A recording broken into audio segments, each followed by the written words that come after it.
রাজধানীতে জাতীয় সমাবেশ, রাজধানীতে জাতীয় সমাবেশ, প্রাণে প্রাণে উঠুক জোয়ারাস, এসো দলে দলে মুখরিত হোক দেশ গঠনের নব উচ্ছ্বাস।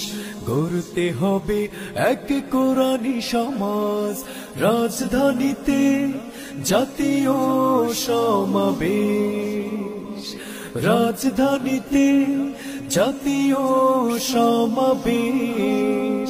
আজ দ্বন্দ্ব বিভেদ সব ভুলে যাই, আজ সকলে মিলে দেশকে সাজাই। আজ দ্বন্দ্ব বিভেদ সব ভুলে যাই, আজ সকলে মিলে দেশকে সাজাই।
दे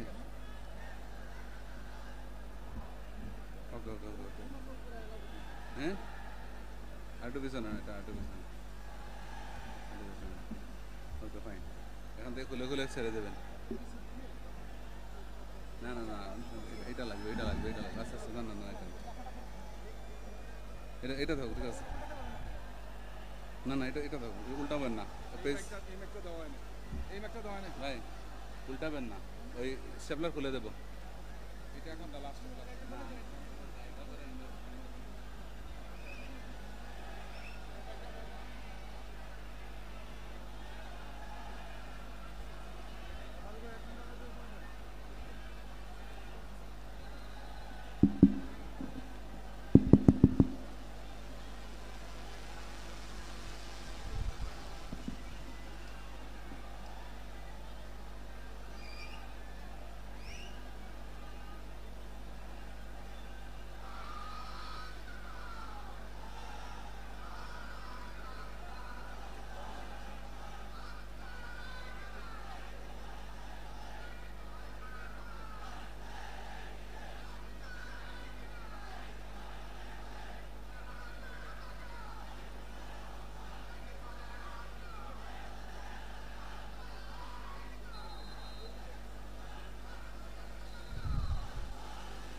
বিসমিল্লাহির রহমানির রহিম। বাংলাদেশ জামাত ইসলামী আয়োজিত আজকের এই মহাসম্মেলনের সম্মানিত সভাপতি,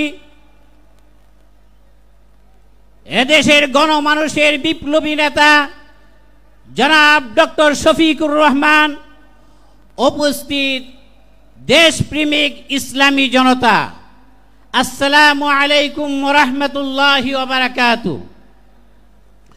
সংগ্রামী তৌহিদি জনতা, আজকের এই মহাসম্মেলনে লক্ষ লক্ষ মানুষের জনসমুদ্রে প্রমাণ করে এদেশের মানুষ আর তথাকথিত তাগুতি শক্তির শাসন ব্যবস্থা দেখতে চাই না।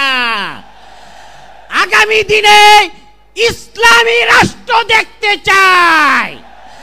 আগামীর বাংলাদেশ হবে ইসলামের বাংলাদেশ। আগামীর বাংলাদেশ হবে কোরআনী শাসন ব্যবস্থার বাংলাদেশ। আগামীর বাংলাদেশ হবে ইসলামী জনতার বাংলাদেশ। সংগ্রামী জনতা, যারা শরিয়া আইনকে বিশ্বাস করে না, যারা বলে কোরআনের সাথে রাষ্ট্র ব্যবস্থার কোনো সম্পর্ক নেই, তাদেরকে আগামী নির্বাচনে বয়কট করতে হবে। তারা অতীতে এদেশের জাতির কোনো কল্যাণ দিতে পারে নাই।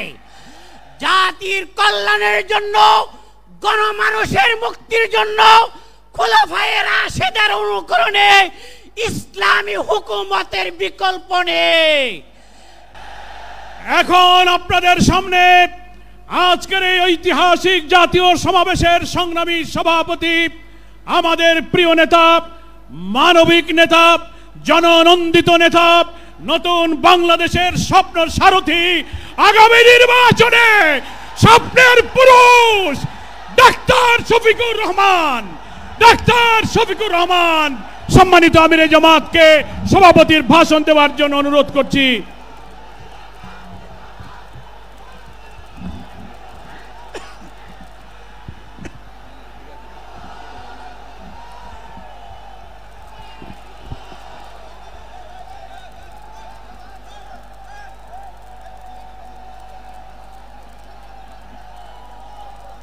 আসসালামু আলাইকুম ওয়া রাহমাতুল্লাহ।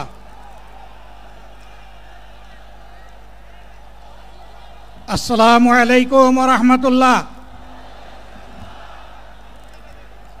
আলহামদুলিল্লাহি রাব্বিল আলামিন, ওয়াসসালাতু ওয়াসসালামু আলা রাসূলিহিল কারীম ওয়া আলা আলিহি ওয়া সাহবিহি ওয়া আহলি বাইতি আজমাইন।